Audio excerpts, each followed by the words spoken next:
Good evening.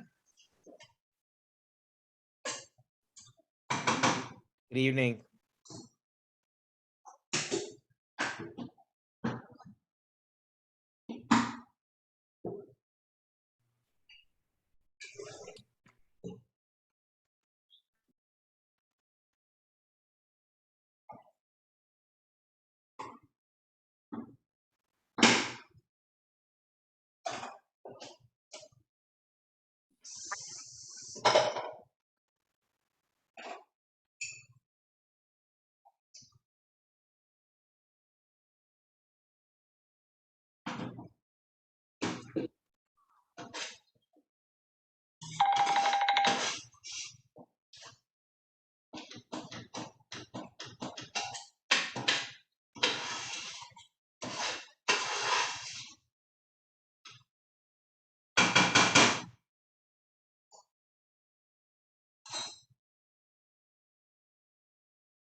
Hi, good evening, guys. How are we doing today? Great, great. And yourself? Okay, Good, thank you. And yourself? Very good. So I see that you all made it. Let's give persons 5 more minutes. We start at 6:05 just so we don't have to repeat anything. Okay, it is being recorded, but we will give them 5 minutes.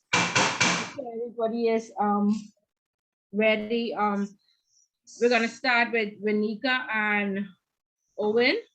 You all ready to present question 1? Yes, ma'am. Okay, And good. So what? just in five minutes, and I'll go through some of the housekeeping rules with taking exams just for the persons who are first timers, and then we'll start. Okay. One question before you go. Could you all see to that we get a recording for this class early, please? Because I come to play this in my mind, please. Miguel is here as the host. When I arranged for this class to be on Wednesday, I specifically said, Miguel, this is the review class. Please post it immediately. I said that, so I'll send him another reminder. But Miguel, are you there? Can you hear us? Okay, he signed in, so hopefully he'll respond in a few minutes.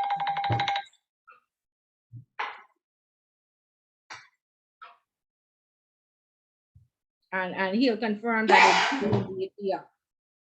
Okay? Thank you.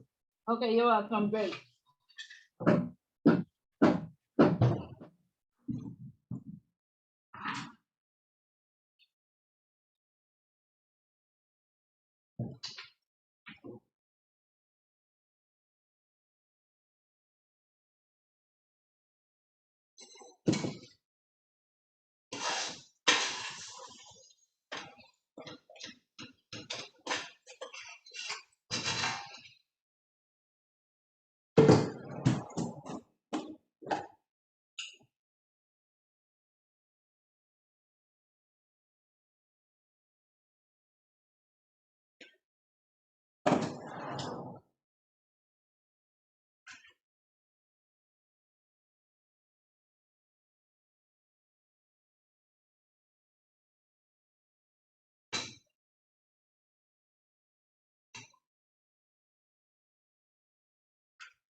Yeah. Hold on. Yeah. I'll give you right off, baby. Yeah. Yeah. Jasmine, mute your mic first, please. How do you feel? Sorry.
Hi, good evening. Are we ready?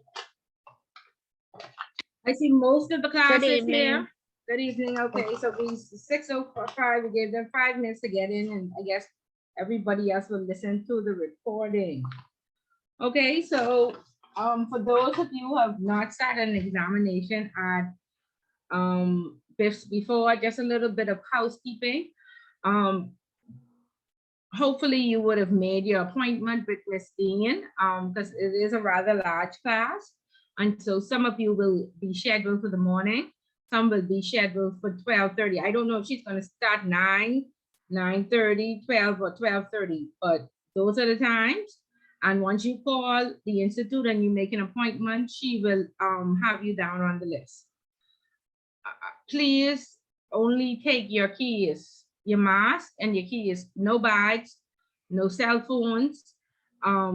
We don't have space because we have to make sure that everybody is socially distanced. So please, no bags and no books. It's a closed book test, so no cheat sheet, no papers. Yes, and your pens, just to write with. A paper will be provided by the institute. What I've seen in my last class, who took an exam, there were 5 persons that did not complete the multiple choice. Now, what I normally tell persons is do whichever questions is easiest.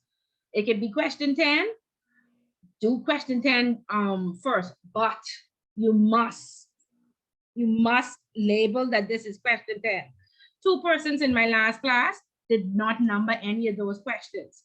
The cross marker did not take the time to go through and find out which questions they completed. They just sent back the paper saying incomplete work. Okay, I took the time and I went back through and I said, please cross-check this. Okay, I am not going to do that for this class. Please, you can do any question first. You're required to do 1 mandatory question and 4 essay questions and all of the multiple choice, all of the true or false questions. Okay, you can do it in any order once it's numbered. If it's not numbered, we're not going to go through each question to try and figure out which question you answered. Okay, like I said, 5 persons did not do their multiple choice. At the end of the class, you are to hand in the question paper. Therefore, do not do your multiple choice on the question paper. So I think for those 5, I don't think they ran out of time. I think they did their multiple choice on the question paper that I did not receive. And so therefore I think you have about 20 multiple choice and true and false. So please make sure you do it on your answer booklet and not on the question paper. The question paper is going to be retained by the institute. Okay, and you're not supposed to write on the question paper. Okay, is that clear so far? Yes, ma'am. Yes. Okay, good, good. Because we don't want the same things happening again. By now, you should know that which questions you are going to answer. You should know if you're going to answer risk. You should know if you're going to answer sanctions. You should know if you're going to answer customer due diligence. And so this is the review class for that. Each group would have come with 10 points. Please fill out your 10 points, and then you may still need to do some research, but this exercise should cut down the amount of research that you need to do and to ensure that we are all on the same track. Please do not get offended when I say no points. It's out the goodness of my heart, I'm saying no points because what we got is a lot of information and we have to learn how to streamline it and give information on the final exam that's going to give us points. So please, that's why I told persons, don't come with a PowerPoint, don't come with too much information. We want to ensure that we have the meat and we don't have a message overload at the end of this session. Okay, there are, like I said, 1 mandatory question, 4 essay questions. Please do not do the 6th question. I had somebody do all 10 questions. It's a waste of time. We only mark the mandatory question and the first 4. Some people decide that I can't do the mandatory question, so I'm going to do 5 essays. It won't be marked. Okay, don't even waste your time. Okay, select 4 and that's it. Okay, is that clear? And here's another point that persons seem not to understand. And the essence of time, we allow you to list the last question only. Everything else must be an essay. Okay, and apparently persons don't understand what an essay is. That's why I'm saying I recommend definitely if you're going to move on to ICA, please take English 119. It will give you all the ins and outs of essay writing, MLA, LPA, whatever, format and referencing, you learn that in English. Persons were sending me emails as homework, unacceptable. Okay, so please, so that the next class that comes along after you is not allowed to do a list on the last question, because that's where we're at. If somebody did the entire exam in list form, not in essay form, and again, I had to beg and plead for them not to have an automatic fail. Please only do the last question or you will get points taken off and possibly fail. Okay? A lot of you also waited till the last minute, did not do your homework. I had 5 persons in my other class that failed as well because they did not get their 5%. I had 3 persons that failed because they did not do their homework. Okay, so at this point, the majority of you have done your homework. Majority of you are going into the exam with 30 points. The majority you are sitting comfortably. So congratulations, and more than likely you have a better chance of doing well. Okay, it's too late at this point now to be, and I still, the intro class has been over for 2 weeks and I still have persons emailing me asking me to accept homework. Okay, you had 10 weeks and I've coached you along the 10 weeks. Please send it in, please get your points, please. Okay, so far so good. The majority of you are sitting comfortably. We have had 1 or 2 persons that didn't understand that this wasn't an open book test. We've had somebody that bought a cheat sheet. We have had somebody that pulled out their phone in the middle of the exam.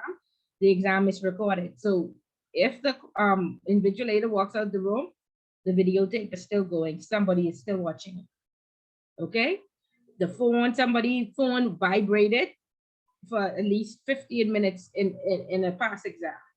All of these things will cause you to fail and have you removed from the class.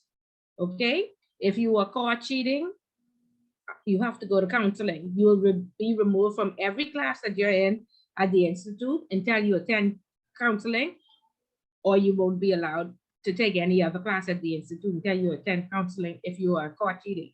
If your employer is paying for you, they have to be advised that you were caught cheating and you had to be removed from the exam. So it's really not worth it. Okay, Miss Dean has a list. If you have an emergency and can't make it on whichever day you schedule, please call Miss Dean and let her know. Otherwise, everybody who's on the register for this class, if they do not show up on the date of the test, when they want to go and take the test again, they will be charged $150. If you fail and you have to do a retake, it's $150. Okay, but you have sufficient information. And again, this is the review class. Take your notes, plan, organize yourself. Hopefully some of you have days off. You know, have a nice breakfast. Don't come overwhelmed, don't come rushed. And normally your thoughts flow and you should be able to answer the questions. There are no surprises. If you would have listened throughout the course, if you listen today, most 90% guaranteed you would be successful overall. Okay, so are there any questions? Do we understand the housekeeping rules? Yes, ma'am. Okay, yes, please, with the persons who can't leave their cell phone for 5 minutes and they come with, what if there's an emergency? I pray God there's no emergency during those 3 hours, but if they, you know, just leave the institute's number with your family, 3254955. Ask them to contact Miss Dean should there be an emergency, because you won't have your phone during those 3 hours. Okay? And all your messages will be there in the phone. Nothing's going to erase all the missed calls, all the texts, and you can return all those calls right after. Okay? So please don't jeopardize yourself, you know, with the cell phones, because you know, over and over persons have done it. Okay? And any questions or concerns? Yes, ma'am, Ms. Bullitt, I have a question, please. Go ahead. In regards, just hypothetical, if in fact, God forbid, you do not make the mark, when he said it's $150, you can just retake it a few weeks later, or you're able to take it like within the next week or two. Within the next day or two, you could take it. On Monday, if you fail on Saturday, well, it normally takes 2 weeks. So it has to be marked and cross-marked. Okay. Ms. Bullitt is not allowed to give out grades. Please, people, stop emailing me and calling me. I am not allowed to give out grades. All I can say is if you've done your homework, multiply your homework grade by 0.20.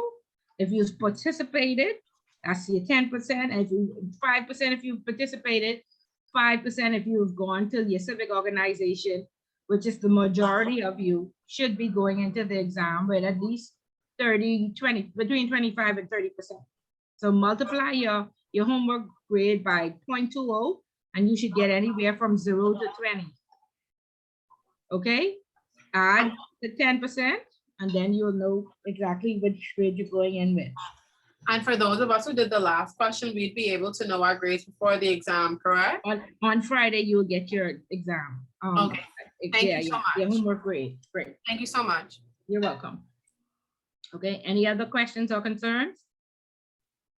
Hi, Ms. Bullard. Hi, Good evening. How soon after the exam do we get the results? 2 weeks.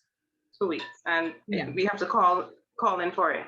Right, so if it's Miss Dean that normally has a list, but of course there's 23 of you. So some of you will get it one day, but if you call, she gives it to you right then from the list. But she would normally, you'd have to give her some time to email 23 persons, their grade. But if you call, she should have it available after 2 weeks. Don't call me, please, and don't email me, please. I'm not allowed, I say this 100 times, and I still get 10 emails. I'm not allowed to give out grades. Understood. Okay, great. Great. Any other questions, or can Owen and Monica start?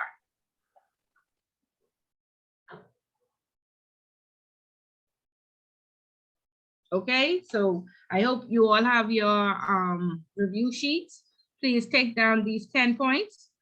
And in fact, Owen and Monica can go over, and if anybody wants to add or ask any questions, they can, because remember, this more than likely will be the mandatory question, and this will be a 20%. Okay, more than likely it's going to be geared towards Bahamas. So if Owen and Monica does not give you Bahamas examples, then you need to go and research it yourself. Okay, go ahead, Owen. Okay, thank you. Our topic is on number 1, the Edmond Group, and I'll start by just saying that the Edmond Group is a group of jurisdictions coming together to share real-life scenarios of cases that happen within their jurisdiction, with an aim to prepare the various jurisdictions to prepare and look out for similar cases that may happen within their jurisdiction. On the other hand, drug trafficking. No, that's enough. That's right there. Okay. That's enough. That's you 2 points. All right. In this case here, on drug trafficking, they talk about some Australian syndicates who was able to use drug trafficking and the casino to launder money. What these syndicates did was that they looked for persons with gambling addictions, and as a result, they gave loans to these individuals and to feed their gambling addiction. When they had reached a certain level where they were no longer able to pay their debts, these individuals were forced to traffic drugs and serve as cash couriers, and they were compensated with casino chips to conceal the origin of the funds. This is very similar in the Bahamas because drug kingpins play on young men, in particular in depressed areas where there's low socioeconomic status, like Baintown, Nassau Village, Farm Road, etc. And they buy these young men fresh cotton, expensive cars, jewelry, money, and they reward these men for the drug trafficking that they do. And so that is the first segment, and Monica now will take over with the 2 other cases of the heroin importation and the trafficking in the prison. Monica? All right, thanks, Owen. Okay, so the second case discussed by the Edmond Group is the Afghan heroin. This case involved heroin being smuggled from Afghanistan to Russia to be sold in 12 regions. This particular drug deal was special because it involved a finance manager. The role of the finance manager was to accumulate, allocate, and transfer legal funds. The funds were transferred by members and relatives into the account of the finance manager, which eventually raised red flags. After an investigation was done, it was revealed that the persons were laundering money from drug trafficking. The Bahamas does not have any case of persons in the banking sector laundering money from the sales of drugs, but it has similar cases where persons of prominent role in society partake in drug trafficking. Recently, it was alleged that a chief police officer from Crooked Island was a part of a $25 million cocaine operation. The matter involved 2 Venezuelan men who were arrested at Crooked Island Airport after the aircraft was searched for suspiciously hovering over the area. The duo appeared in court December 2nd, 2021. One of the Venezuelan men told the courts that the plan was when they arrived, they would link with the officer, and the officer would then transport the drugs by speedboat to the Dominican Republic. Consequently, the Venezuelan men were sentenced to 5 years imprisonment. As for the police officers involved, investigations are ongoing. The last case discussed Okay, by the Vanika, let me Edmond just interject 1 second, please. You said Group- the Bahamas does not have any. Say that again. You said Bahamas does not have. Bahamas does not have any persons involved in the banking sector that have been found for laundering money by the use of drug trafficking. How did you confirm that? Research, I use Google. Yeah, yes, because you didn't see any online. Okay, does well, that mean? yes, 'Cause- well. And that's what I found out. A lot of people wrote statements that could not be verified. So be very careful of writing that. And then when Okay. you write, it's alleged according to the Tribune that this or that happened. Yes, ma'am. Okay, so don't make a statement like that. That you can't. You have not. You're in an Interpol. That is absolutely Yes, true. ma'am. Right. Okay. good. Okay. So the last case discussed by the Edmond Group was the illegal supply of drugs through a prison. The case investigated the shipment of drugs, which was controlled from the inside of one of the most isolated and largest prison in Indonesia. It was found that the prison warden and 2 prison officers were responsible for providing 2 prisoners the privilege to run their drug business both inside and out of the prison. The men had bank accounts in third-party name, which they used to transfer money to the warden, the officers, and their family members. Recently, a high-ranking correction officer was accused of smuggling drugs into the prison inside a pair of shoes. Chief Officer Herman Major on Monday pleaded guilty to drug possession with intent to supply and introducing prohibited items into a correctional facility when he appeared before the magistrate Samuel McKinney. Prosecutors alleged that on April 20th, the 62-year-old man smuggled 5 ounce of marijuana that was concealed in a pair of tennis intended for an inmate. Major pleaded not guilty to the charges and was granted $1,500 bail. He is set to return for trial June 8 of this year. Okay, good. You don't need to include when he said to return the trial, but good information. So it'll probably ask you about cases in the Bahamas. Is the Bahamas affected by these types of cases or something to that, you know? Anybody else wants to add anything to what Owen and Vanika said? No, are we clear on how to answer? This is a mandatory question now. So we see that what they did was an overview of each of the 3 cases at the back, and then they tried to find similar cases in Bahamas to say, do these things happen in the Bahamas? Yes or no? And if they do, this is when it happened, or this is what is alleged in the Guardian or the Tribune. And that Is will be that full understood? points, right? Sorry? And that will be considered, that response just now is considered full points, correct? Right, with your examples. Okay, thank Proper you. overview and then your examples. How much points did you give us for that? Well, see, the thing about it is you have to read the question. It depends on what the question asks. And so a lot of people, what I saw they did is they listened to what the person said for question 1, and they just copied and pasted that from their memory straight to the paper. They did not read the question.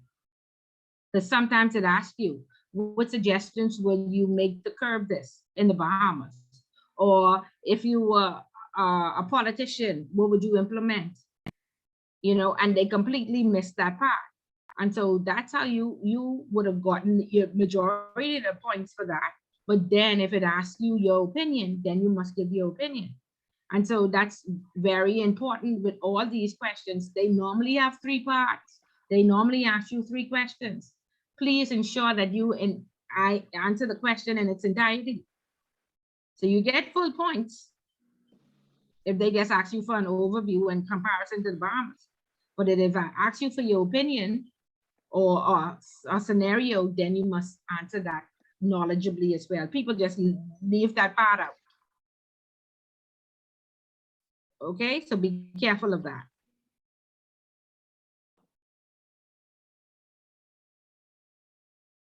Any questions or concerns?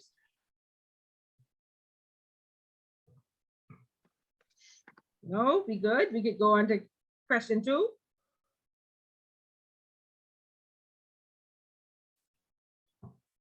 Yes, ma'am. Okay, and Owen, I still looking for my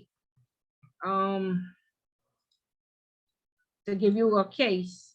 Okay, I still looking for that. Okay, Okay. sanctions. We have Lee's group with the sanctions and the framework, the categories, COVID-19.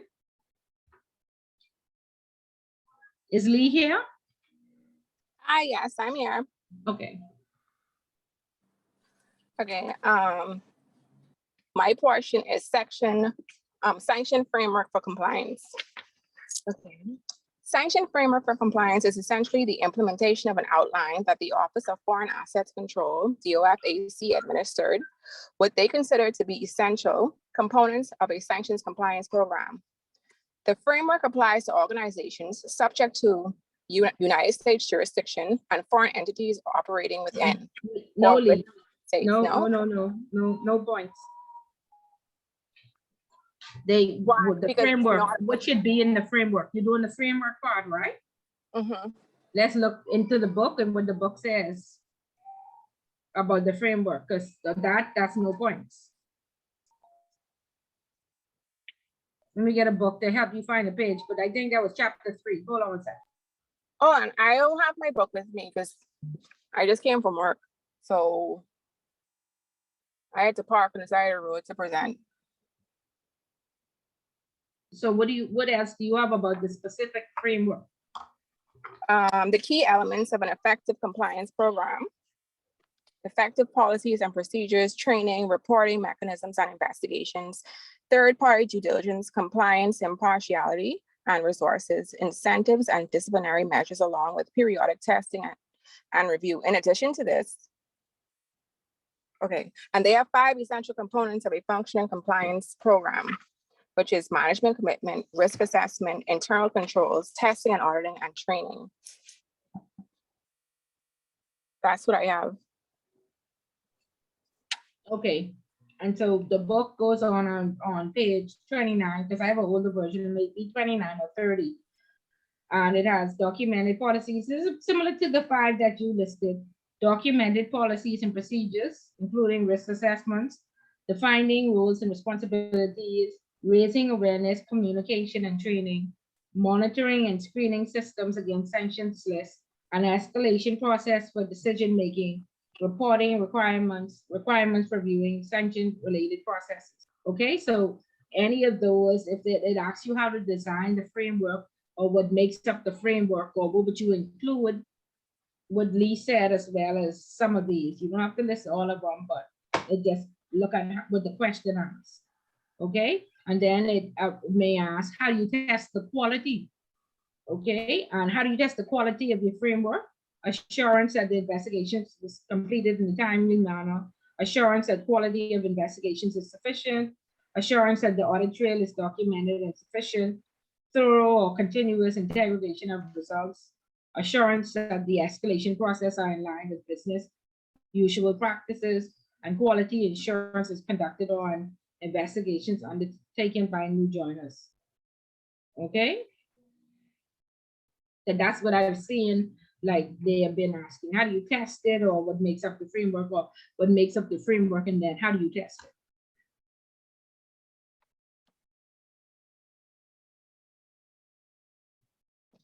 So this question, Ms. Bullitt, for what you just spoke to, would we have to give like examples of any of the testings or the quality, or that's just fine what was said prior to? Yeah, it's just fine. It's just fine. Okay, good. Then it goes to like training, you could say, so training annually along with the AML training, or monitoring following due diligence policies, something to that effect. Okay, that's what I wanted to know. Thanks. And so I saw one exam where out of 10, there were 4 sanctions questions. So all were very easy to answer. So You know, and I personally prefer the sanctions question. Very easy to answer, but it's up to you if you decide to go with sanctions or not.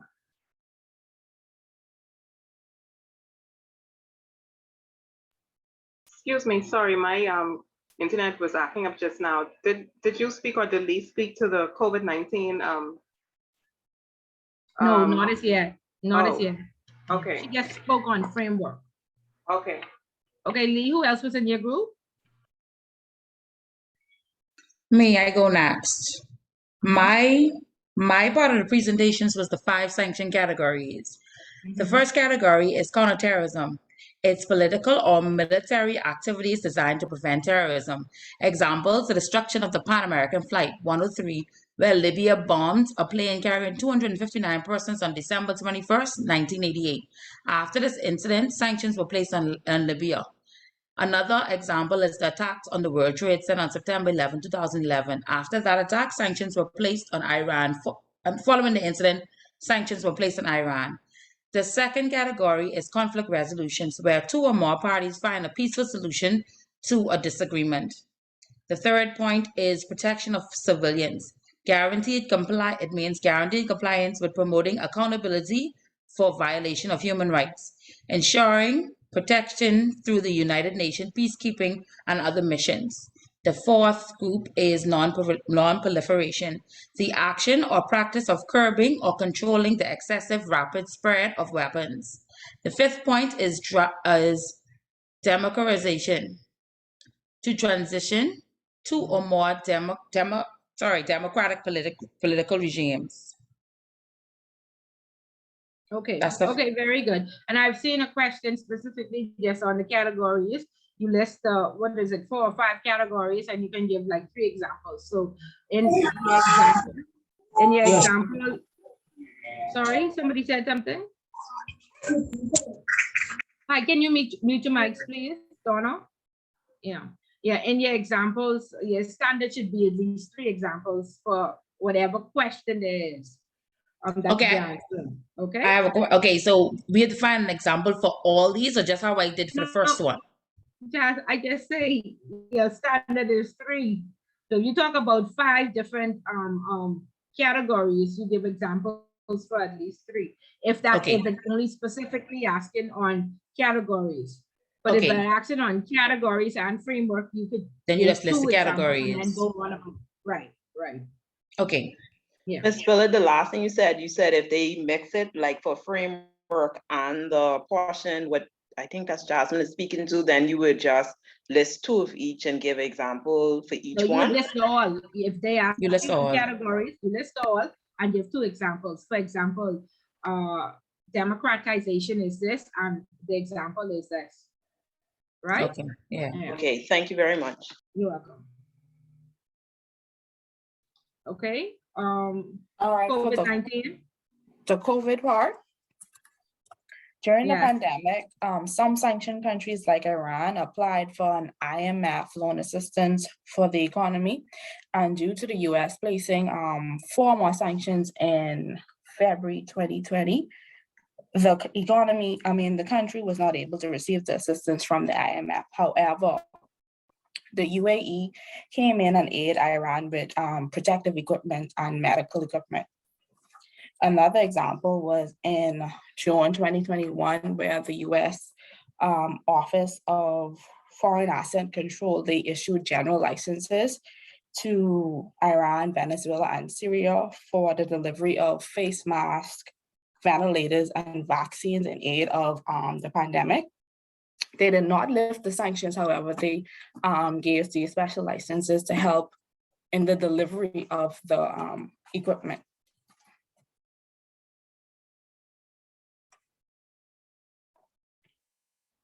So okay, that's, very good.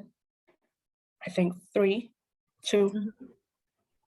Okay, that's good. Okay, any questions on sanctions?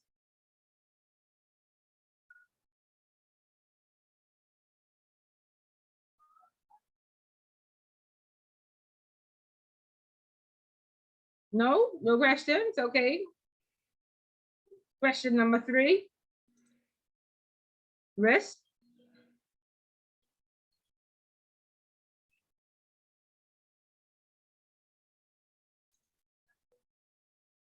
I think, did I move the people Hello? around, persons and anybody? Yes?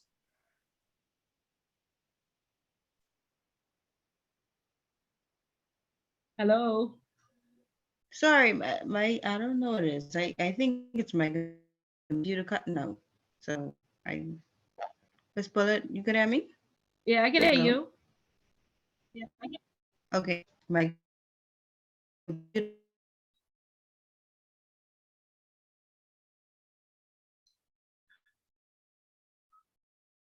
Okay, was anybody assigned to question number 3? Was it you, Quintet? Because I know, I think I moved to Neil. To Neil, was it you and Donna or no? You moved me to the last question, I believe it is, Miss Bullard. Okay, and Donna, which question are you?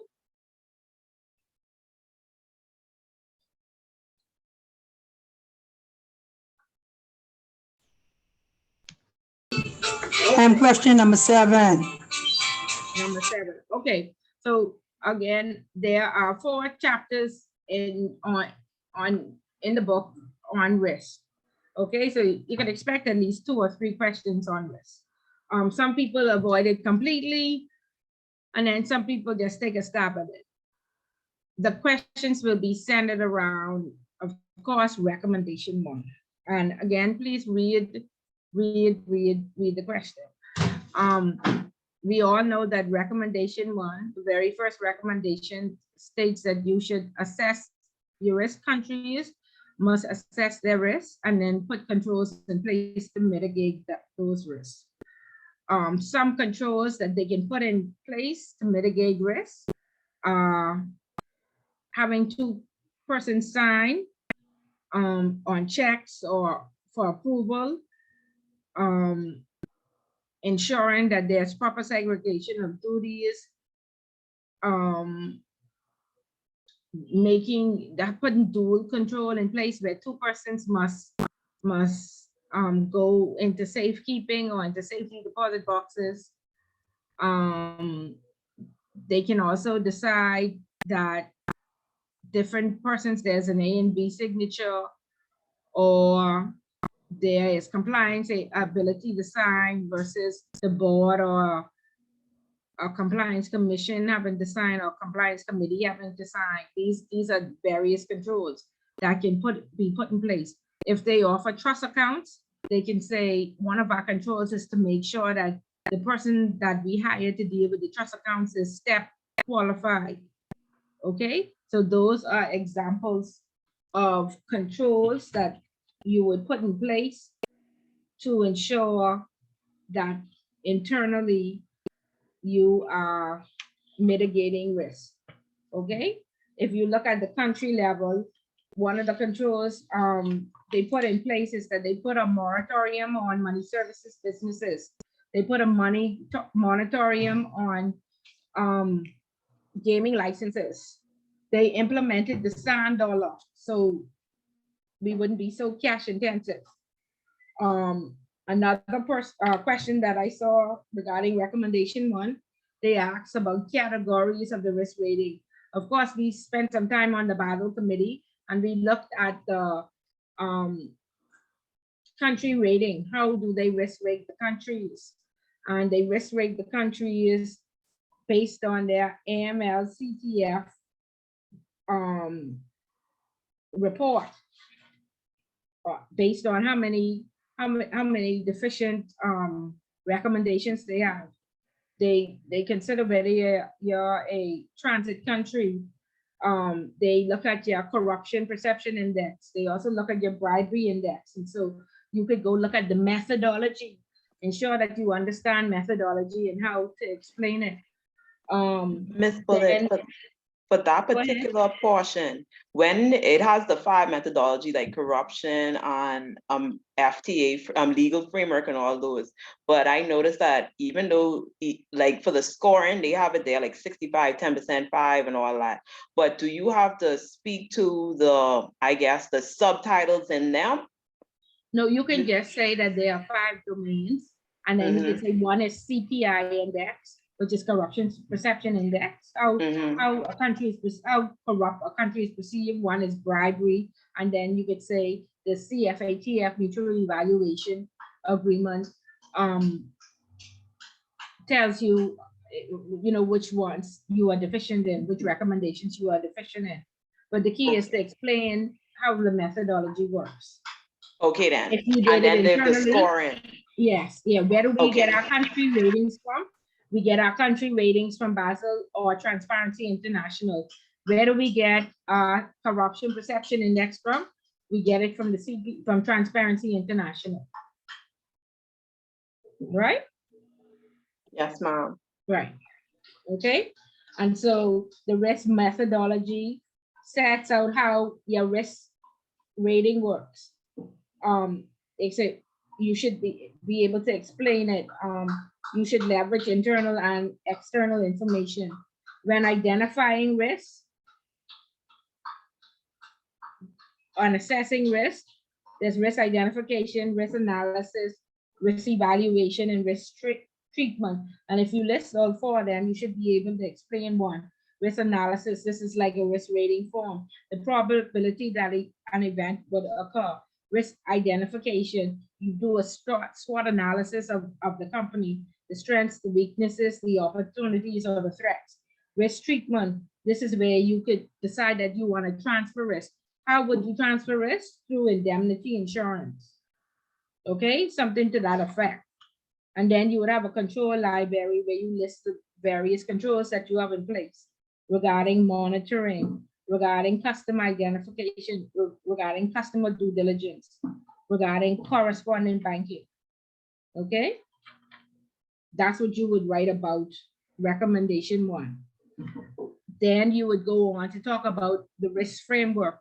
The risk framework is threefold. There's risk appetite. What I want to eat for dinner tonight. Do I want pizza or KFC, right? Are we going to do business with PEPs or not? Are we going to do business with high-risk countries or not? That's risk appetite. After risk appetite, there's risk assessment, and a lot of people fall down on explaining the risk assessment part. Risk assessment is categorizing the risks that you would deal with. So that's where you would list your operational risks, your compliance risk, your credit risk. That's where you would implement your 3 levels of defense, which is the first level being the frontline staff and the managers, the second line being compliance, and the third line of defense being audit. Okay, and so if you're talking about risk assessment, ensure that you explain that part properly. Okay, you list your products and services. You list information on the products and services. You list the channels the products and services will be delivered to, which countries, or are we going to do this online or face-to-face? Okay, you list the roles of the employees for the regulated functions. Remember, in each institution, there are 3 regulated functions: senior official 1, senior official 2, and then the MLRO. So senior official 1 is normally the CEO. Senior official 2 is normally the CFO. And then the MLRO, they are the regulated functions in the financial services sector. Okay, so that's risk assessment. And then you go on to risk rating. Very popular question, but what are some of the categories on the risk rating? Place of birth, nationality, country you want to do business with, how much money you're going to deposit, the thresholds, how often you're going to deposit, if you're a PEP, if you met the customer. They are the various categories on that you would find on a risk rating. Okay, so remember, threefold: risk appetite, risk assessment, and then risk rating. That's your risk framework. Okay, and I gave you examples of each one. Is that good? Any questions on risk? And remember that a risk rating is only as good as the day it's prepared. You can only mitigate risk, you cannot eliminate it.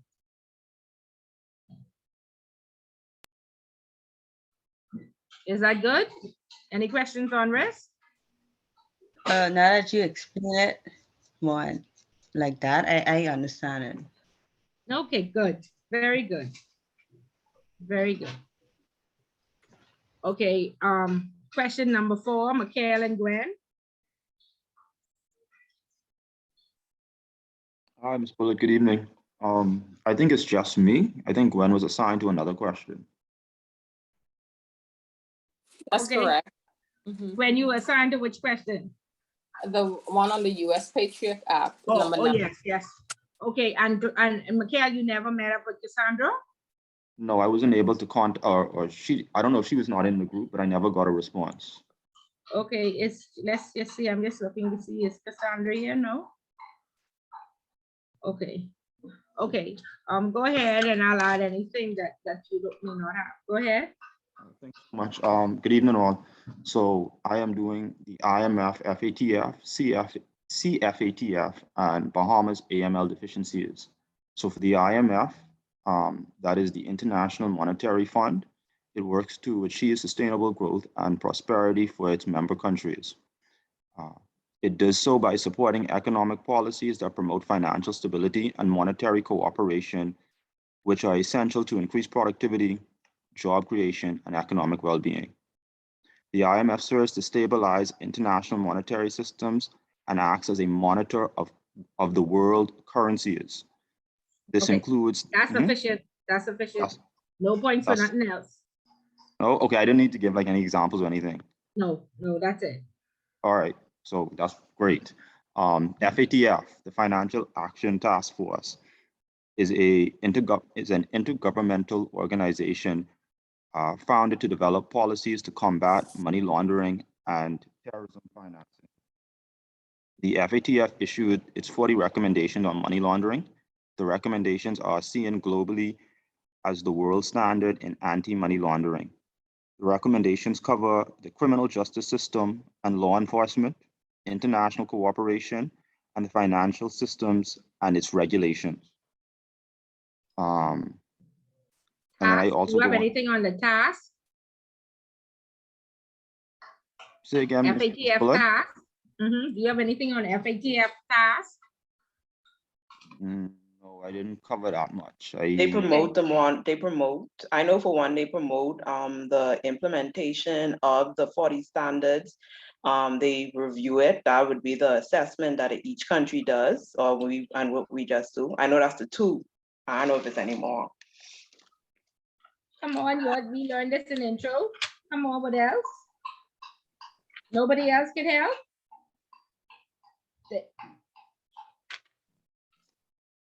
Sorry, what was the question? Their tasks, you said? Yes, their tasks. They identify and look at page 6. They identify and analyze money laundering, terrorist financing, and other threats to the integrity of the financial system. They develop and they refine international standards. They promote full and effective implementation of the 40 recommendations. They assist jurisdiction in implementing financial provisions of the United Nations Security Council resolution on non-proliferation, assessing the degree of implementation and effectiveness, engages and consults with private sector and civil society on matters relating to overall work in the FATF. Okay, so that's their task. Okay, go ahead, Mikhail. Okay. Is that fine for the FATF, Ms. Bullock? That's sufficient for the, yeah, just an overview and their tasks. I do see a question. There is a question in the past on tasks. So if they ask you about tasks, that's what you want to say, what they actually carry out. Perfect. Thanks so much, Ms. Bullock.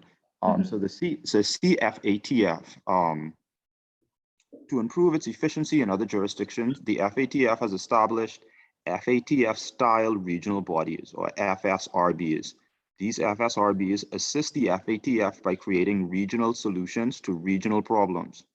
For the Caribbean, the FSRB is the CFATF. The CFATF has the same objectives as the FATF and uses the same mechanisms to prevent money laundering and terrorist financing. In addition to that, they have the 19 Aruba recommendations. No, which could- going too far, too far. Too far. Yeah, let's, after you just say the Bahamas is a power, they have to be self-regulating bodies.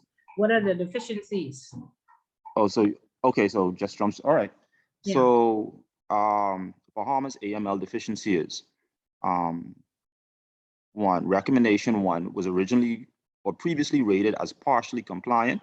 Recommendation one refers to deficiencies related primarily to the process of identifying and assessing money laundering and terrorist financing risks through a national risk assessment. In order to address this deficiency, Bahamas utilized the World Bank methodology in the completion of its national risk assessment.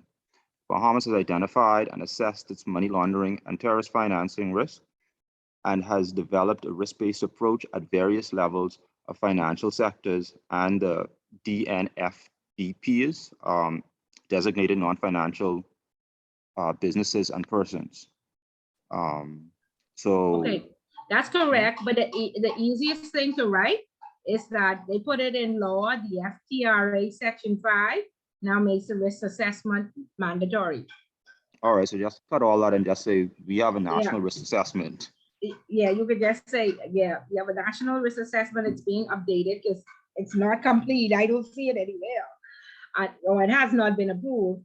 And then say they made it mandatory in FTRA Section 5. Okay. Should we also speak on like how we still don't have a risk-based approach for law enforcement? Well, that's just fine as is. Let's go recommendation one. We had to assess the risk. We were deficient. And this would be to fix it. Recommended FTRA Section 5. Full points for that part. Now you talk about if they ask you specifically on deficiencies, you list 3 deficiencies, you explain 2, and you get full points. So give us 2 more deficiencies. Okay, so recommendation 6, related primarily to not having a competent authority identified with the responsibility over the United Nations Security Council resolution. In addition to this, the Bahamas also showed a weakness in not having due notification process to the UN Security Council regarding access to frozen funds and assets as required by the UNSCR. So that's one. The Bahamas has addressed, do we have to talk about how we addressed it or that's just fine? Yeah, what did they do to fix that? Right, so to address this, the Bahamas addressed some of the deficiencies in the the Bahamas appointed the Attorney General to be the competent authority for proposing names to the UNSC. And because of this, it was re-rated as partially compliant. So the Attorney General is responsible for reporting to the United Nations Security Council resolution. Okay, good. And give us one more. Right, so recommendation 30, this refers to implementing a designated authority to investigate terrorist financing and measure authorizations to pursue parallel financial investigations. The Bahamas was previously rated as partially compliant. To address this, the Bahamas LEAs are now allowed to conduct parallel financial investigations and are permitted to forward potential cases involving money laundering to the Assistant Commissioner of Crime Management, who has the authority to refer those cases to the Tracing and Forfeiture Money Laundering Investigation Section, or the Business Technology Crime Section, or the Anti-Corruption Unit. We are now fully compliant. Okay, good. Very, very good. And this used to be the mandatory question as well, but they switch it up sometimes. This year's Egmont, probably next year it's gonna be back to mandatory again, but it'll be more than likely one of the choices. Okay, so very, very, very good, Mikhail, very good information. Thank you. Okay.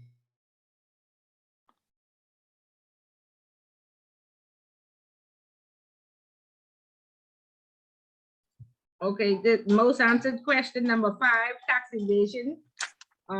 Everybody answers this and gets full points. Go ahead, Yes, ma'am. Crystal? Oh dear, it's just me. Okay. Okay. So the United States has introduced a number of laws specifically geared towards ensuring US citizens and US entities pay all taxes due to them. The Foreign Accounts Tax Compliance Act, known as FATCA, came into force in 2013. FATCA is intended to ensure all US taxpayers disclose their earnings and pay taxes on all income derived anywhere in the world. This law is geared towards cracking down on tax evasion. Persons or entities who seek to avoid That's paying enough. taxes are committed. Yeah, that's enough. Okay. What about the OECD? I didn't have And, OECD. Oh, I didn't have that. Common reporting standard? You only had FATCA? I only had FATCA, yes. Okay, so the OECD is responsible for the rest of the world. Germany, England, Cayman, UAE, but those two are not reciprocal. USA is not reciprocal, but every other country in the world. So FATCA is US taxes. OECD Common Reporting Standard is the rest of the world. Any other country that wants to get their taxes. Okay? Okay. Yes, ma'am. And that's basically all you need to know. Okay, go ahead, Odio. Unlike tax avoidance, which is lawful or legal, in that individual or entities seek. Oh, you said lawful or legal. Okay. Yeah, please don't confuse them because people get confused. Okay. People get confused, even though it's the most answered question and everybody gets 10%. One or two persons always confuse it and they write it backwards. Okay. Okay, so make sure we understand that tax avoidance is lawful and legal. Yeah. Yeah. Okay. That's what you said. That's what you said. Right. When you said it, it confused me. Because you said I'll leave out legal then. I'll just say unlike tax yeah, avoidance, which is lawful. Yeah, it's lawful. Sorry. Yeah. Okay. Go ahead. Okay. And then I gave examples. There are individuals who have tried to get away with avoiding to pay taxes to the United States government. Celebrities such as Wesley Snipes, Martha Stewart, and Ja Rule have all been found guilty and been placed behind bars for up to 3 years for failing to declare income and not pay taxes. You said avoiding, oh dear. They didn't avoid. Evading, yes, they evaded. yes, evading. Yeah. See, right. That's how you get confused. They evaded, Yes. That's why they went to jail or they got fined. Yes. Avoiding is legal, evading is not legal. Okay. Actually, I didn't even have avoiding here. I had for failing to declare income and not paying taxes to the IRS. That's what I had written. I don't know. Yeah, but you use that as your example for avoiding. That's not the example for avoiding. No, this is evasion. There are individuals who have tried to get away, right? Okay, so give us an example for avoiding. I didn't have an example. I thought about Donald Trump, but I didn't have anything. I didn't have anything specific. I don't know so if I could have remember used now, that example of where avoiding, he paid $700. Sorry, what's your example? Where he paid $700, I think, was what he. No, because somewhere they didn't announce it yet, he did fraud. Somewhere, right? But let's use an easier example. We can buy an energy efficient washer or dryer or car and we'll pay a lesser rate, right? Or we could bring in unassembled furniture. Unassembled furniture is 5%. Assembled furniture is 45%. So that's avoidance. So energy efficient or unassembled, that's avoidance. When you do not directly pay, you evading. Okay. Okay. Okay, tax evasion. FATCA forces financial institutions to make disclosures on all US citizens and US entities who have accounts with them. When opening an account with a financial institution, there are a number of forms that must be completed. All beneficial owners of, pardon? None of that. But it asked me about W. Ben and W. Benny.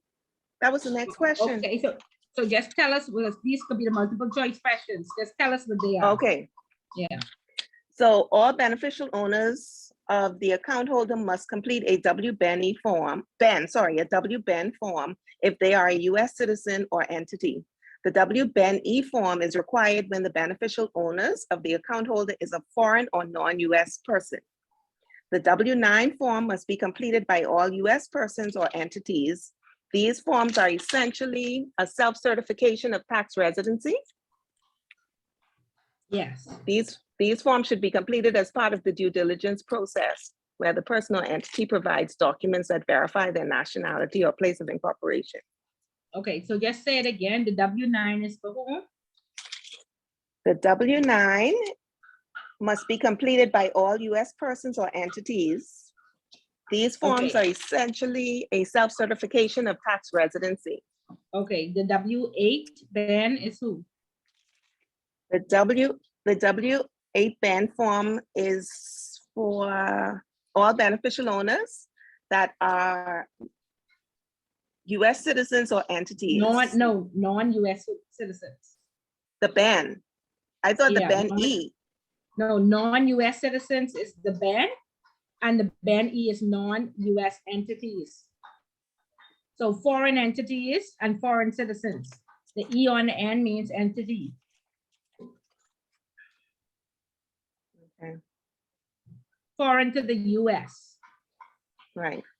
Yeah. So non-US individuals. Non-US or sign a foreign W-8 individuals is the BAN. Right. And Right. non-US entities sign a W-8 BAN-E.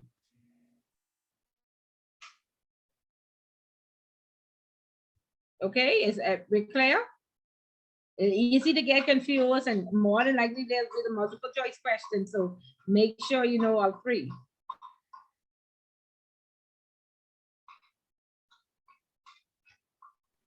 Yes. Okay, we good? Any questions on taxes? Very, very easy question, Nancy. And just for clarification, we only have to give either or an example of tax evasion or tax avoidance, or give an example of both and then call that that. Yeah, both. Okay, thanks. Yeah.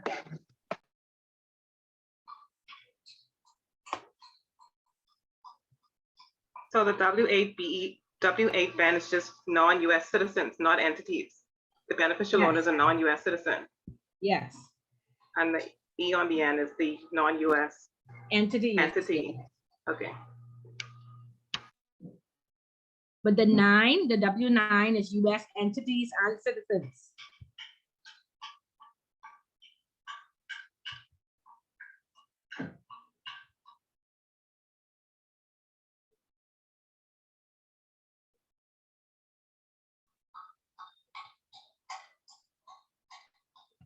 Okay, Jade, question 6.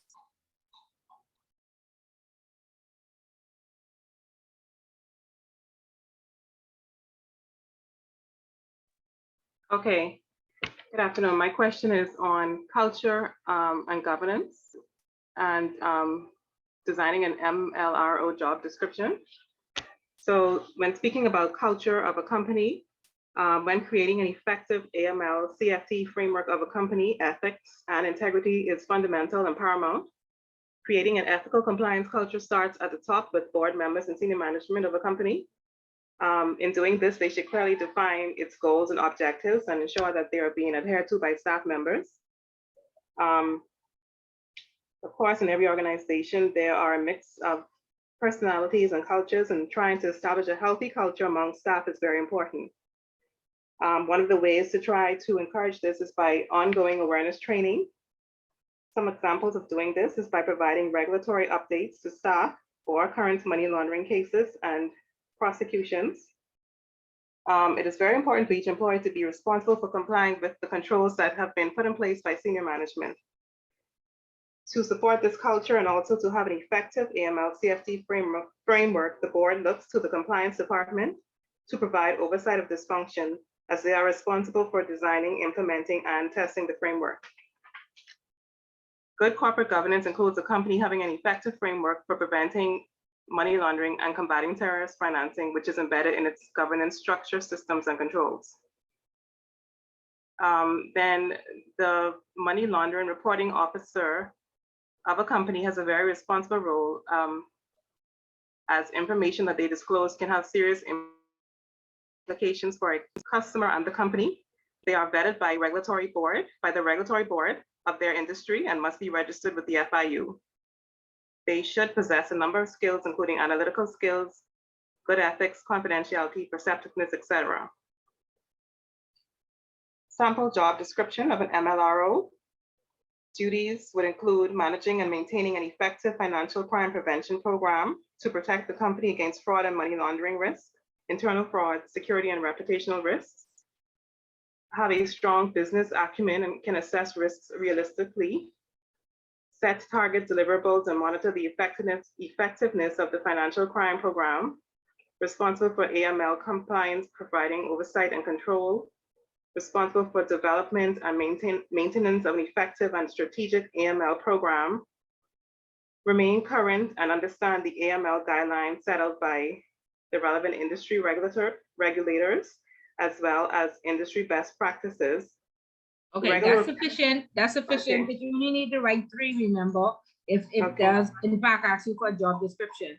But tell us some of the barriers in this job as the MLRO. Some of the barriers?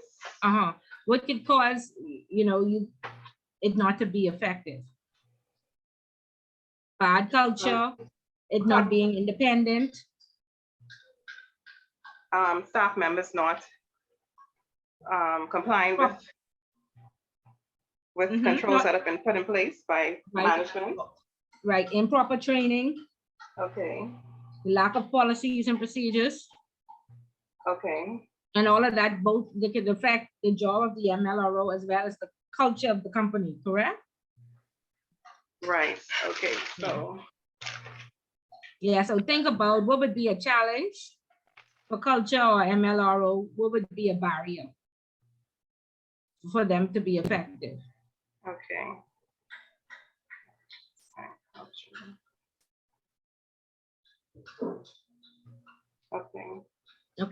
Okay, good. Any questions or concerns on culture or the job description? And then remember, another big problem for the MLROs is that they wear too many hats. They have to be AML, compliance, risk, corporate governance, all of that in one, or corporate secretary, all of that in one, legal, all of that in one. Okay. Okay, good. Any other questions or concerns for chapter 6? I mean, question 6?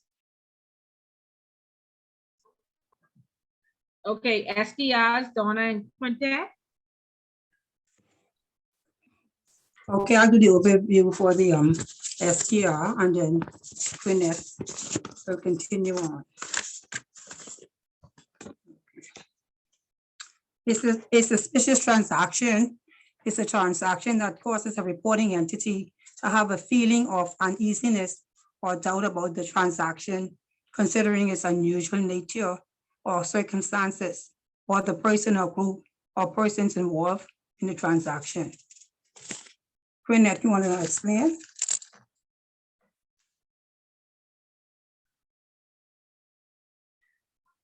Quinette? Hello, sorry, I was trying to take my mic off mute. But as suspicious transaction reports, it raises suspicions when the transactions do not match the customer's profile. There are a high volume of transactions that are being made in a short period of time. They are depositing large amount of cash into an account or depositing multiple checks. And as we go on with the corporate cooperation with authorities, STR must firstly be acknowledged by the FIU.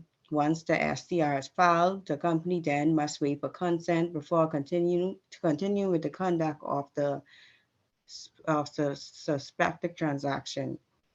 If a company proceeds with a suspected transaction without the consent of the FIU, the company may be in breach of a money laundering offense. The FIU particularly gives consent when they are pre-advised prior to the completion of the transaction. When an STR is pre-advised and suspicion is detected, a STR should be filed to the FIU and the company would then proceed with their consent. However, in some cases, the MLRO may use the conscious decision as to whether he or she can continue with the transaction without consent. However, if they do this, a post-transaction report should be required and provided to the FIU. Okay, what do you use for monitoring systems?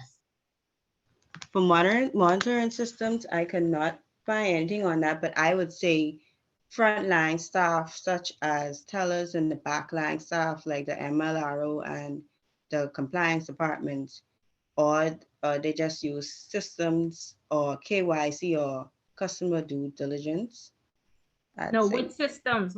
Remember, I told you I'll go to your jobs and find out what systems you all use, whether it's World Check, checking names every night. Oh or yeah, transaction monitoring system. Yeah. I seen LexisNexis, and but I think that's to find people, and I've seen World Check, and I only saw them on the printer. Okay, but you must understand how it works. If you're working in account opening or compliance, you need to know how they work, right? And what Yes, information they give you.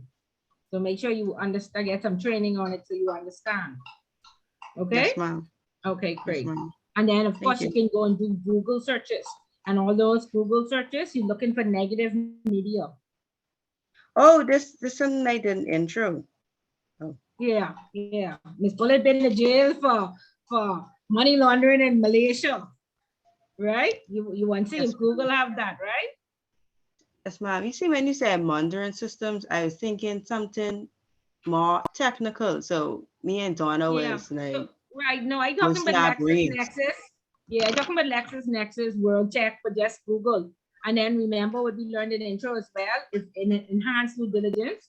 There's something called a proximal report where they work with Interpol and they get information. I remember all these. Yeah, right. Okay, good. Any questions on the SDR? Yeah, I have a question on the SDR.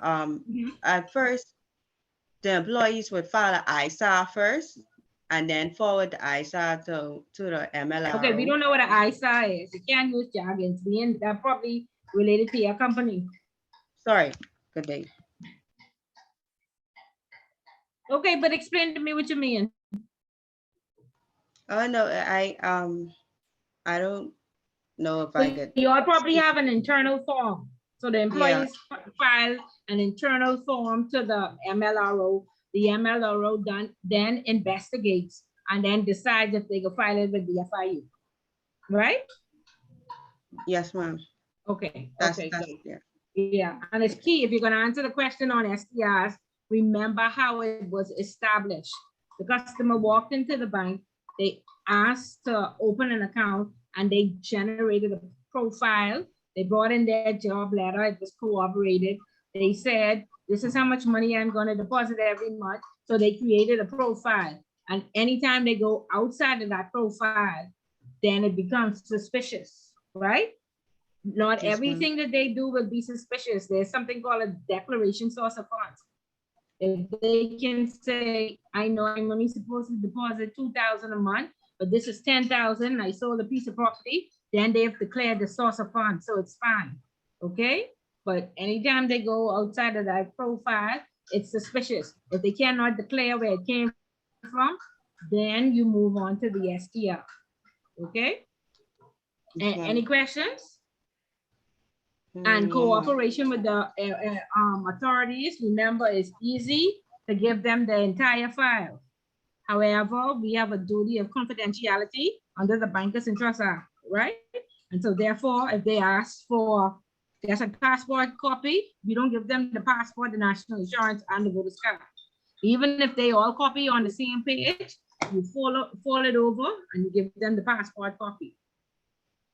If they ask you for a specific transaction on a specific date, you keep everything else confidential and you give that one specific transaction, whatever is listed on the production order. Okay, is that clear?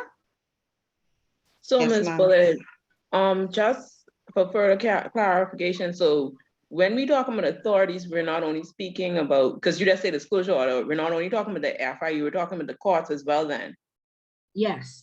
Okay. Yeah. Only what they ask for, because they would have to get like orders in order to get all the information that they need. Okay. Okay. Question 9. Gwen. Good evening, all. So Question I'll 8. start, and Crystal will like us continue. So the purpose of the US Patriarch Act is to strengthen the US AML laws by fighting foreign official corruption, policing the operations of multinational financial institutions, and limiting the activities of offshore banking status. One of the most significant aspects of the act is that US banks, they have to take steps to identify foreign persons transacting in US currency and holding funds in US dollars. The laws allow the US to convict foreign persons conducting financial transactions in and out of the United States. So Crystal? So there are 8 large corresponding banks around the world: Chase Bank, Deutsche Bank, Wells Fargo, and all monies go through these banks around the world unless outside of the US and into Europe. This deals with foreign offshore banks and terrorist financing. This deals with foreign offshore banks and terrorist financing. Therefore, US currency has extraterritorial arms. Once US currency is available in your country, it allows the Patriot Act to be applicable to your country, although it's US law. This Patriot Act allows us to seize information. This Patriot Act allows us to seize information, arrest persons, the US to seize information, arrest persons, and bring them before the court. For example, Julius Baer, operated in the Bahamas, had Venezuelan accounts and had lots of fraudulent activity taking place. They took advantage of the situation in which they were aware that the rate of the money was being devalued 250 Venezuelan dollars to $1 US. Monies couldn't be transferred. Companies had high receivables, but accounts were still open, and US had Venezuela blocked. Monies couldn't be transferred across European banks due to too much fraud. The monies were stuck. Although this occurred in the Bahamas, persons were still prosecuted in the US and jailed, some 10 years, some more, some less. Once correspondent banking is offered, we are subjected to Section 319 of the US Patriot Act that allows one to subpoena and prosecute under US law should there be incident of money laundering and terrorist financing. Okay, good, very good. That's how you answer that question. Any questions? No, is that clear? Yes, okay. ma'am. Okay, good, good. Okay, Justine and Felicia. Question 8. Good evening. Ms. Palata, I feel like this question was already answered, but It is, right? But again, like I said, because there are 4 different risk questions, just so drill it in. okay, I did the recommendation 1 part, and Felicia will do Basel Committee methodology. Recommendation 1. The Bahamas was defiant in completing the country's national risk assessment. The Bahamas conducted a national AML CTF risk assessment over the period of 2015 to 2016. The National AML CTF Task Force utilized the World Bank Assessment Module, surveys, and intelligence to complete the national risk assessment. The national risk assessment covered a review of all sectors of the financial services and designated non-financial businesses and professions, law enforcement, prosecutor, and the regulatory resources and structures established to regulate, supervise, and enforce AML/CTF requirements in the country. The Bahamas has effectively followed the NIRFS blueprint. That's the, one second. Oh, because I just going to say who could write that in. That's the National Identified Risk Framework Strategy.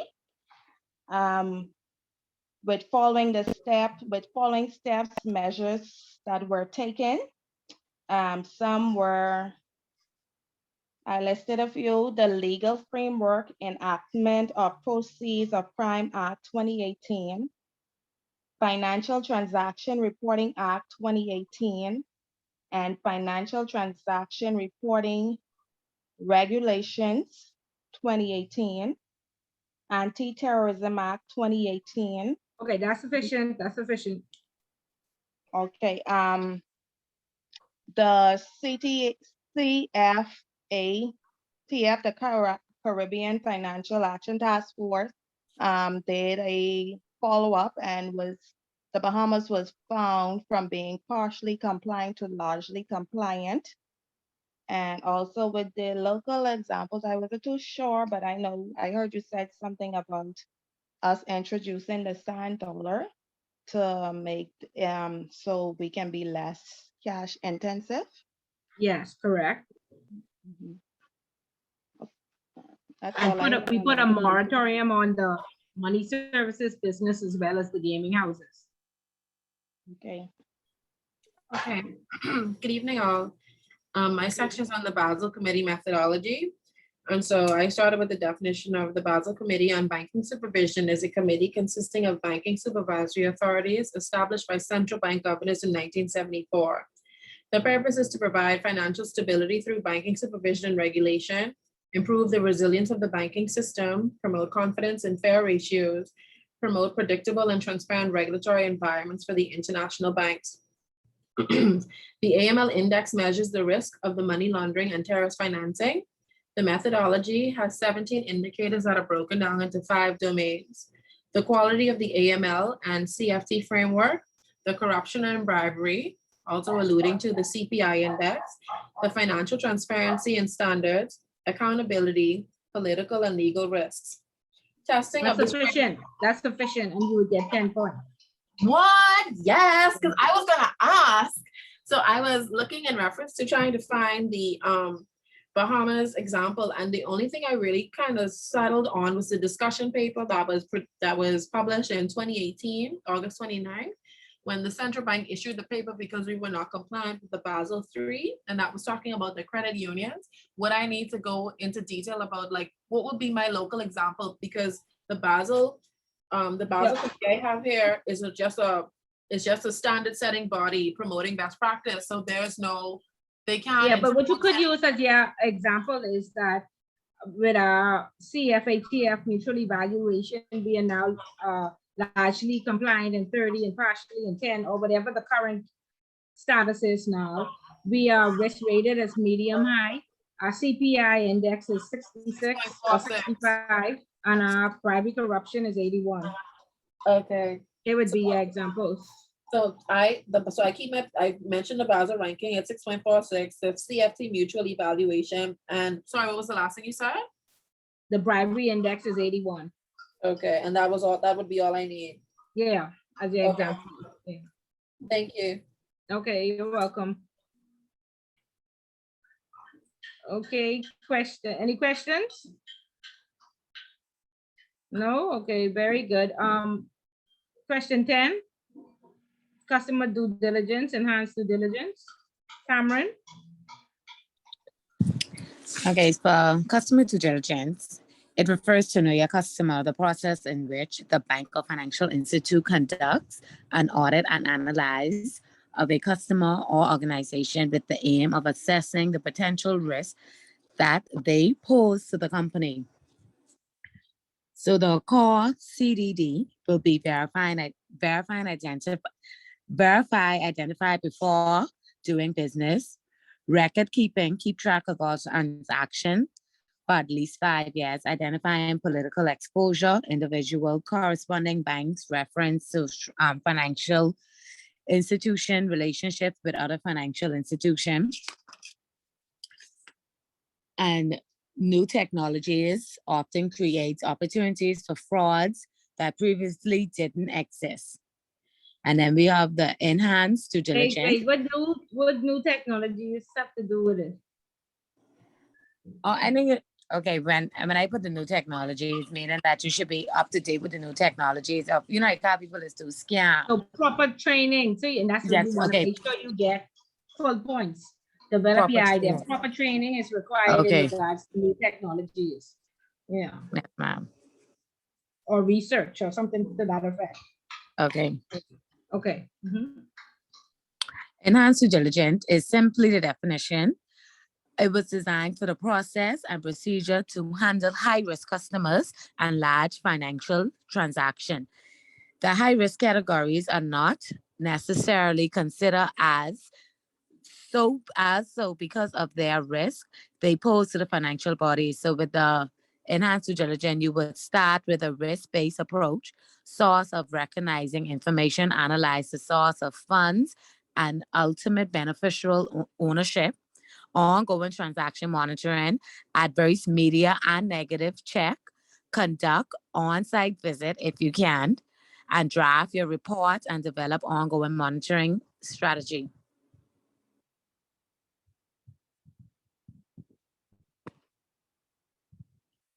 Okay, so what are some of the controls for enhanced due diligence? What would you do for a bearer share account or a PEP account?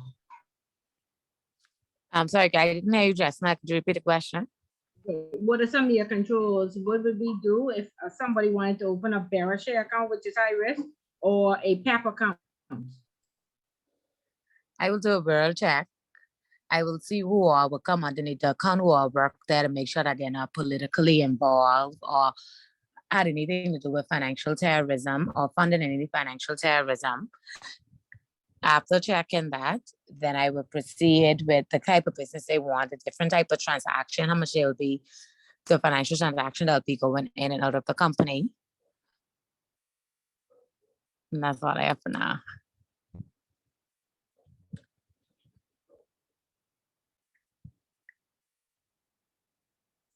Okay, so enhanced due diligence. We want to remember, let the compliance officer approve medium and low. Let the board or compliance committee approve high risk.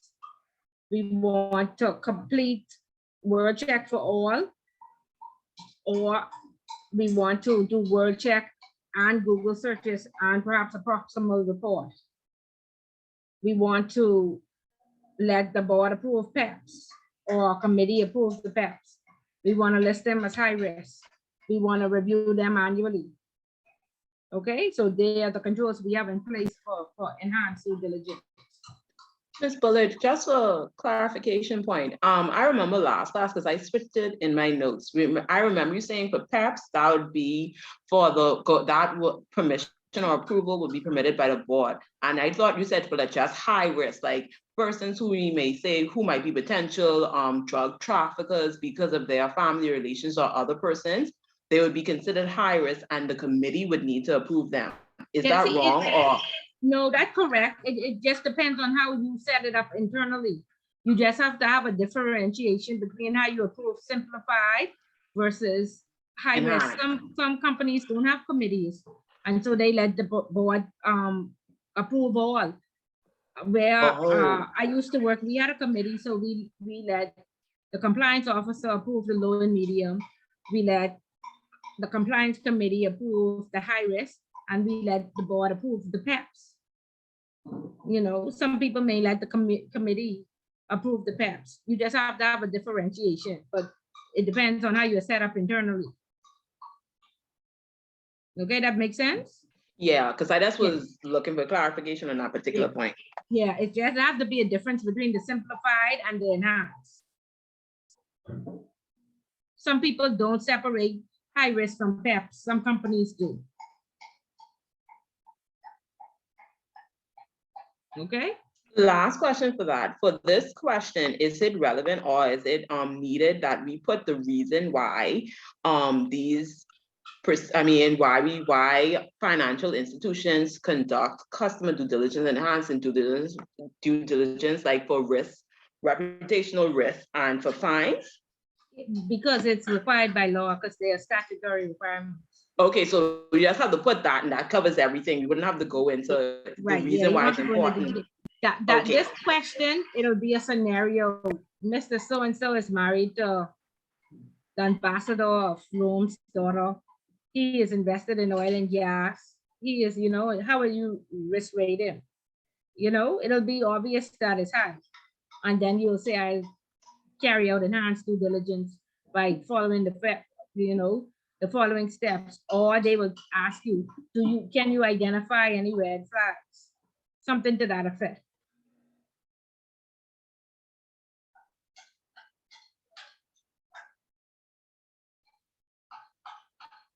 Okay.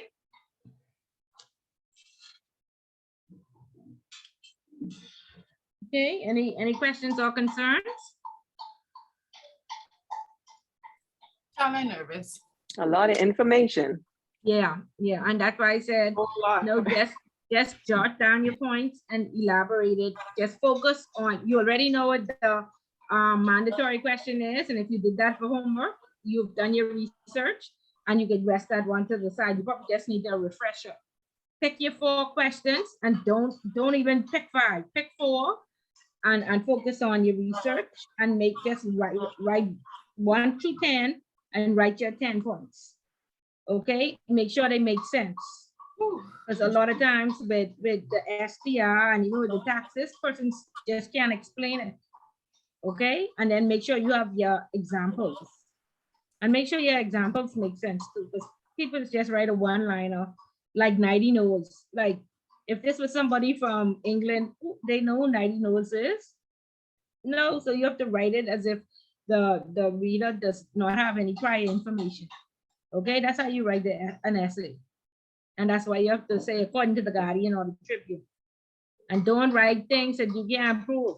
Nobody was ever charged with money laundering or in the Bahamas, this and that. Don't make vague statements like that, because you do get marks taken off. Okay. But guys, I think you have sufficient information. Like I say, don't overwhelm yourself. Organize yourself. And as you saw in intro, there were no surprises. If you showed up to class and you listened and you paid attention and you go in comfortably with your 30%, you're halfway there. Okay, our aim is to ensure that everyone is successful. But we have had to give so many concessions, it's become overwhelming. And so a lot of things are going to change for the next class because of the number of concessions and persons not holding up to their side of the bargain. Okay, so we don't want to do you a disservice. We want to make sure you come here and you get value for your money paid. Okay, but there are no more questions or concerns. It's been a pleasure. Ms. Bullock, sorry, I have a concern. The recorded sessions for the last 3 classes, I've sent emails to Mr. Pratt. I get no response. They're not uploaded on YouTube, and I have to go back and listen to them. That's the only way I retain my information.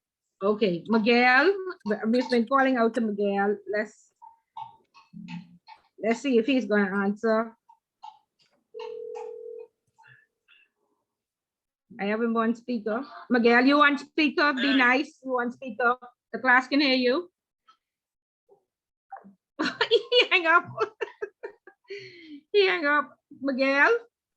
Yeah, because I was trying to get the sessions. I've sent 2 emails back to back, and I can't get the sessions. I can tell you one thing. This session gotta go up. Yeah, can you come into the class? So the class wants to speak to you. Can you come into the class? He better put this have to go up for sure. You could sign in. This session gotta go up, buddy. is signing on. You're signing on, Miguel? Yes, good day, everyone. Miguel here. Miguel, post the videos, please. Not a problem. I will have, I think I have 2 videos, but actually, after the night 3 videos, I will upload them all, blah, blah, blah, blah. Upload them all by tonight. That's a guarantee. So tomorrow morning, go to YouTube and you'll see it. Thank you very much. Thank you. Thank you. And okay, I know the videos goes by date. So if possible, and if you're feeling extra kind, can you just perhaps send us the link for those videos to make it That's easier? not wrong. I can do that. Thank you very much, Mr. Pratt. Okay. Okay, great, guys. Thank you, Miguel. All right, Thank thanks. you, Ms. Bullitt. Okay. So you should have your videos, and like I said, just review the classes for the chapters you want to answer, and all of that should help. Look at the question from your classwork. Look at the questions from your homework. Again, all of those were past exam questions, and you can possibly see the same questions on the exam. Okay, so once you can answer those, they provide the structure. If I want to do a question on STR, this is the structure provided for the STR question. Okay, so the key is organization and practice, and like I said, don't be rushed. Have a nice breakfast. If you have the study days, please take the study days. I hope you would have arranged some time off because it is overwhelming. You know, and then plan your celebration, okay? Because you all would have worked very, very hard. And some of you are going to work harder when we get to ICA. So like I was saying, it's a pleasure to have, you know, worked with all of you and have you all in my network. And if I don't see you in ICA, I do hope that you continue on continuously learning, attending seminars, and, you know, developing your professional career. But Ms. Bullitt is always here if you need any assistance, and you can reach me by email. And like I said, I'm very, you know, pleased, very intellectual class, and I'm certain that 100% of you will pass. If not the first time, definitely the second time. Okay, but so if at first don't succeed, try again. So don't be overwhelmed. Okay, it is a lot of information. It is a very complex area of the financial services sector, and just the mere fact that you could have participated in the class and retained some of the information, you know, should pat yourself on the back. It's a lot of hard work, and we made it. Okay, so congratulations for making it this far. Okay. Ms. Bullitt, this is my final question. I'm so sorry, but no, go ahead. I understood everything everyone said, but for me, certain deficiencies are just harder to remember than others. So I was wondering if a deficiency is recommendation 6 on sanctions, particularly in relation to terrorist financing, and how we updated that would have been, oh no, not sanctions, sorry, for nonprofit. That was recommendation 7. And how would we updated that is that we would have let the Registrar General register nonprofit organizations, and when they make monies up $50,000 and $100,000, they would have to report who the persons were they got those funds from. And you don't even have to be, you don't have to be that specific. You could just say we updated the NPO law. Okay, thank you. Because I know that it was awesome, but I can't remember some of the governmental things. I can't put all that in my head. Yeah, but don't answer that question. You see what I mean? Don't, like I say, don't overwhelm yourself. Sanctions in the categories, tax evasion and the W8s and 9s. You know what the mandatory question is, but they are the easier questions to answer. I think that's what I'll do. Thank you. Yeah, don't bog yourself down and don't get confused. If risk confuses you, just stay away from it completely. Yeah. Okay. But to go organized tonight. Once you look at your review sheet, decide which questions you're gonna answer. Okay. Okay, guys. I see Jamaica. How do you pronounce it? Jamaica? Jamaica. Okay. Jamaica wants to stay back and ask a question. If there are no other questions or concerns, that's it. Like I say, y'all take care, y'all do well, and you're all in my network. So when I say, oh dear, Anthony and Jasmine, y'all don't play like y'all don't know Miss Bullet now. Because y'all are all in now. in line of Definitely work. not. Definitely not. Yes, okay, and so do well, and like I say, I will see some of you move on to ICA. Okay, so take care and good luck. It's been a Thank pleasure. you. Good night, Miss Bullard. It was a Okay. Good night, Miss Good Bulletin. night. Thank you. Good night, Miss Alright, Bullet, and take thank care. you as well. Good luck to everyone. Good luck, y'all.